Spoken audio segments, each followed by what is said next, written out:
جی بالکل، اس وقت میں بحرین میں جیل محلے میں موجود ہوں اور یہاں پر ہم دیکھ رہے ہیں کہ بہت سارے گھر جو ہیں وہ دریا برد ہو چکے ہیں، مکانات، برجز. یہاں پر ہمارے ساتھ ایک شہری موجود ہے، ان سے جانتے ہیں کہ وہ کیا کہیں گے کتنے نقصانات ہوئے اور کتنا یہ بڑا محلہ تھا.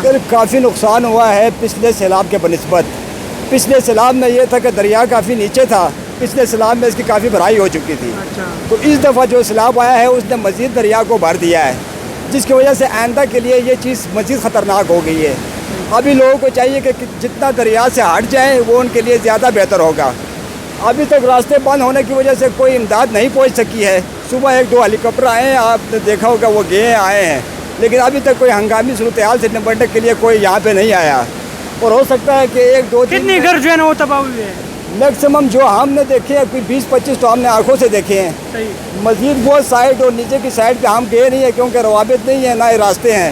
تو یہ ابھی رپورٹیشن نہیں آئی ہے ہمارے پاس. بہت شکریہ جی، آپ نے شہری کی بات سنی. تو یہاں پر بہت زیادہ نقصانات ہوئے اور یہاں پر مارکیٹ ہے اور ایک مسجد بھی جو ہے وہ شہید ہو چکی ہے. تو کافی نقصانات ہوئے اور یہ لوگ حکومت سے مطالبہ کرتے ہیں کہ ہمیں جلد از جلد جو ہے نا امدادی کارروائی کی جائے اور ہمیں ریلیف دیا جائے. جی.